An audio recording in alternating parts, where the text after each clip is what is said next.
In today's video, I'm going to be teaching you guys 5 tips or hacks to instantly make your wildlife photography better and to make you stand out above all the other wildlife photographers out there. Now, these are things that I use on a daily basis photographing wildlife, and each and every one of them I find very important. Now, to begin, the very first tip is the one that I think is the most important. And if there was one thing that I would say is the key to wildlife photography, it is this very tip, and that is get low. Getting low is what takes your images from a snapshot to a well-made image immediately. There are tons of other factors, obviously, but the one thing that I think is most important is getting low and getting on your subject's level. So to display basically what I mean by this, you can take a look at this photo that I took of a black bear in Yellowstone last summer. Now, as you can see, this black bear was down over a hill. He's beneath me. And, obviously this is a smaller black bear, but still, you can see that this kind of looks like maybe it would be taking place in a zoo or some other location because this animal is beneath me. I'm kind of looking down on it. And with a photo like this, the bear just doesn't dominate the frame like it needs to in a photo that is, supposed to be of a dangerous animal, a predator, a bear. It needs to dominate the frame and really have an impact on the viewer. And with a photo like this where I'm above the bear, it doesn't. And you can see, even if we go to a photo with an even larger bear, there's a massive black bear here, still, he doesn't dominate the frame. He doesn't feel powerful in this image. Now, granted, there are other factors that are contributing to that. In this photo, the lighting is really bad. You can't really see his face, but still, this bear just doesn't feel dominant like he should in the frame. But if you look at a photo like this one that I took in the Great Smoky Mountains a couple weeks ago, this bear dominates the frame, and your focus really goes straight to that bear, and you feel like this is a big, strong, dangerous bear, a majestic animal that you are seeing within this photo, as opposed to something like this that just kind of feels like a snapshot of a bear that could have been taken even in a zoo. So in between these two photos, what changed? I got low. As you can see in this photo in the Smokies, I was right down on the level with the bear. I'm at eye level. You can see the grass is even blurred down here because I was so low that I was right above the grass there. And, so I'm down on the bear's level. As opposed to with these other two photos, I'm way above the bear and I'm shooting down on them, probably 50 feet above. And it just doesn't convey that feeling that this is a powerful bear that dominates the frame, and it doesn't create that intimate feel with the animal that getting down on its eye level will in a photo like this. And you'll see more of this as I go throughout this video and some of the other photo examples I use. Most of them are right down on the animal's eye level because that's what conveys a feeling that this is a powerful animal, a majestic animal, and that makes the scene really intimate for the viewer. It makes you feel like you're right there with the animal. In addition to that, getting low also helps your photo by blurring your foreground and background. As you can see in a photo like this, I have that nice blown out background that's really blurry behind the bear that is tack sharp, and then even down here in the foreground and the grass, this is all blurry. So it really draws your eye into the bear because he's the only sharp thing in the photo. Because I've gotten down low and put some distance between the bear and the background, as opposed to in a photo like this from Yellowstone, where I was up on the hill and the bear is down below and I'm shooting down on him. Behind his back, the grass is just a few feet away. So it's all in focus. The bear is in focus, the grass is in focus. So it doesn't really have a clear focus on the animal. So that's an additional, little thing that helps when you get low in photos, besides just putting you in an intimate scene with the animal and making the animal feel powerful. It really blurs that background and puts a focus on the animal. So just overall, getting low will always improve your photos. However, there are 4 more tips that I think are very, very helpful. So moving on to tip number 2. The second tip is another big one, and it is to use back button autofocus. Now, for those of you that don't know what back button autofocus is, essentially it's the button on the back of your camera that says AF on. Also, you can program some of the other buttons like the little star button and stuff like that to also be used as back button autofocus. But basically what you're doing is using one of those buttons as your focusing mechanism as opposed to your shutter release. And the reason that this is so nice is because what you can actually do is put your camera up, focus on that animal, take your button off of that back button, and then recompose the photo to your heart's content without actually losing focus on the animal, as long as it's stationary, and be able to recompose your shot and create a more powerful composition with that wildlife in it and with it still in focus. As opposed to with the shutter, if you have, your focus on the shutter, every time you press that shutter down, your camera is going to try to refocus. So if you try to focus on the animal, then recompose, then shoot the shot, then you're going to miss the shot because, you already recomposed, and, then it's going to focus on something something else. So back button autofocus is one of those things that, you know, a lot of people are scared of switching to and, you know, taking it off of the shutter because it is a big change. But once you do it, you'll be very happy that you did it. And, you know, there are many, many reasons that back button autofocus is really, really helpful. And if you want to hear more about it, I have a whole video about its uses and why it's very important, which I'll link somewhere up above. And you can check that out. And it's basically just an entire tutorial on back button autofocus and why it is so important. So that is the second tip. Now, the third tip or hack is the one that, you know, I personally probably struggle with the most, and that is to declutter your photos. If you take a look at an image like this one here of this deer, decent photo, right? I got down pretty low, not quite on eye level, but I'm pretty close to it. And, you know, have a little bit of background blur there. Focus is right on the eye, but you've got this big blaring metal gate that is just really distracting, sticking straight down through the deer, sticking straight out of the frame, and it's just distracting. It just doesn't look good. And what you need to do in a case like this is you need to declutter. You need to get that thing out of the frame. You need to put this deer on a more simple background, and that's essentially what decluttering is.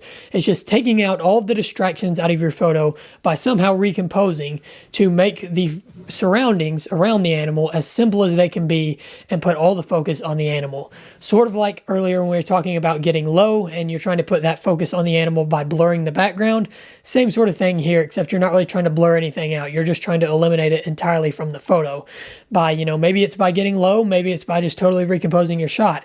But basically, you're trying to eliminate little things like this gate or like this little black spot that's sticking in over here, or maybe this cactus that are, you know, on the borders and that are just distractions away from the animal. Eliminate those things, simplify the photo, and it will immediately become a better photo that, you know, the focus is more so on the animal than on all these distractions. And, you know, your eye is bouncing around to this cactus and then to this gate and all these different things and not staying on the animal, which is what you want. And a great example of a photo that is really well decluttered is an image like this one of this elk. As you can see in this image, you have really no cluttering. There's nothing on the ground that's distracting, nothing on the borders that's distracting. This tree in the background is a nice hint of color, and you know, it could be a distraction if it was in focus, but it's nice and blurred out, so it's not really a distraction. It just adds a little bit of color, but there's no real blaring distractions around the feet or maybe sticking through the edge of the frame. If there was a, you know, wooden stick sticking in right over here, that wouldn't look good. You know, if you had something like this black spot right here, imagine that sticking in right here. It would just be a distraction in the frame. And so those are the kind of things that you want to eliminate. And essentially, like I said, just declutter your photo. That's your main goal. By doing that, you're going to simplify your photo and put the focus on that animal, which is exactly what you want with any wildlife photo. So that is my third tip, declutter. Again, this is one that I struggle with a lot. I still notice it in wildlife photos that I take all the time. They're way too overcluttered because I'm shooting and trying to, you know, nail focus and everything, and just forget to look at my surroundings and see if I should declutter. And it's something that a lot of people, I think, struggle with, and me in particular, I have a lot. So now moving on, guys, to the fourth tip here. This is one that is specific to editing photos and post-processing, and this is one that is more so a hack than any of these others, in my opinion, because it's so quick and simple and easy and adds so much to the photo. And this is to vignette on your photos. Now, vignetting can't always be good. It's not always a good thing, but in most cases it is. And for example, if you look at this photo, this needs a vignette. So basically I have my elk here, and all around him you can see you kind of have the bright grass, and he's a darker animal. You got this bright spot up in here. You've got this turd here that I kind of forgot to you know, declutter there. There's another example. That's a distraction that I should have taken out. And another hack here, let's do a bonus hack. You can actually use this tool in Lightroom, the clone tool, and take that right out of there, no problem. So that's gone now. But yeah, so there's bonus hacks, 6 hacks in this video. But anyways, the point is, stuff like that is distracting in the photo. This bright grass is distracting, and to bring your focus in more on your animal, what you need to do is add a vignette. And for those of you that don't actually know what a vignette is, it's basically just rimming around your animal a darker exposure so that the animal stands out and is bright, and it sort of brings your eye into the photo. Because with photography, your eye always goes to 2 things, the sharpest part of the photo and the brightest part of the photo. So what you're doing with this is taking what is already the sharpest part of the photo, or what should be if it's a good photo, your animal, and you are then making that also the brightest part of the photo, or at least making it brighter in the photo. With a case like this, like I said, you know, the face is a pretty dark thing, so it's not going to be the brightest part, but you can make it a brighter component of the photo by adding a vignette. And so basically what you're going to do is in Lightroom, use a radial filter, this tool right here. That's what I just added. And I've actually already got settings in there, so I'll take that out. And you can also use the vignette tool all the way down here. Where is it at? In the effects tab, but this one isn't as versatile. I don't even recommend using it. Just always use the radial filter because it has a lot more versatility. You can do a vignette like this. You can do it wide. You can move it around your frame, and you can't with the other tool. So I would ignore that one. But yeah, so basically what you're going to do, put a radial filter around your animal, and then just bring your exposure down like this. Maybe you want to bring your shadows down too.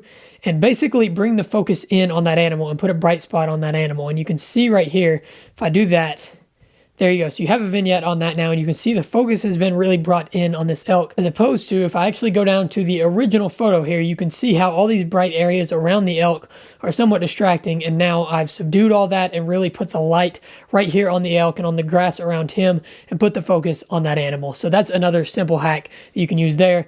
Add a vignette to those photos. Again, like I said, it's not always necessary, and it's not always something that should be added. There are many photos where I don't think that they need a vignette, but the majority of the time they do, and that's just something that you can judge yourself and decide if you need it. And another thing to note on with vignettes is that you can't go overboard very, very easily. As you can see, if I really plunge this, yeah, it looks like you got a spotlight on the animal. Not good. You can very easily go overboard like that. So the point is to actually really make it very subtle like this. So you can't even really tell that there's been a vignette put on the photo, but subconsciously the viewer's eye goes into that animal and the vignette pulls it in to that animal. So that is tip number 4, or hack number 4. And then the final one here is just exactly what you are doing right now. It's literally just to use the resources, the internet, that we have at our disposal to become a better wildlife photographer. There are so many tutorials, so many YouTube videos, so many blogs, so many articles, so many resources on the internet that you can utilize to make yourself a better wildlife photographer that it's kind of unbelievable. I mean, there are people who are full-time professional photographers who are entirely self-taught just off of stuff on the internet. So use the resources at your disposal to learn how to be a better wildlife photographer. And like I said, that can come in the form of anything, articles, blogs, everything. Just find these things on the internet, find wildlife YouTube videos, subscribe down below, little shameless plug, but there are other great YouTubers out there, Morton Hilmer, tons of other great wildlife photography YouTubers that are out there that can teach you a lot about photography. And I'm actually going to reference a video that I think is really good here in a minute from another photographer. But you have different blogs out there. There are articles that are, tips to improve your wildlife photography, all kinds of things out there to teach yourself how to be a better wildlife photographer and how to tell a story with a photo. And the video that I want to reference really quick here before we close this out is a video by Tom Mason. He is from the UK, I believe, and he's a wildlife photographer, YouTuber, and produces some phenomenal photos. But this video is called On Safari, the Final Images, Wildlife Photography, Fine Art Prints. And I'll link that video right up here above. And this video is really one of the videos that changed my entire perspective on taking wildlife photos and just taking photos in general. He really goes into detail in this video about telling a story and about incorporating the landscape and creating a cohesive portfolio. Just some really awesome stuff in this video, and it really changed my perspective on taking wildlife photos and just wildlife photography in general. So I would highly recommend this. Like I said, it'll be linked somewhere here, and check it out. So yeah, those are my 5 tips or hacks to instantly improve your wildlife photos. I truly believe that in just one photo shoot, if you use the tips that I mentioned in this video, from getting low to decluttering to adding a vignette, you will see instant and drastic improvement in your photos, and you'll be very pleased with the results. So that's going to be it for this video, guys. If this video has been helpful to you guys, please drop a comment down below. Let me know. Drop a like if you enjoyed the video. And most importantly, as always, please do not forget to subscribe to be entered for the 1,000 subscriber Manatee Swim giveaway video. If you don't know what I'm talking about, I'll link it down below and right up above. And with that, guys, we're just a few weeks out from Yellowstone now. It's going to be awesome. 3 whole months in Yellowstone this summer, doing wildlife photography vlogs and tutorials. Can't wait for that, so stay tuned for that. Smash that notification bell so that you know when those videos are coming out. And with that, guys, I will see you all in the next one.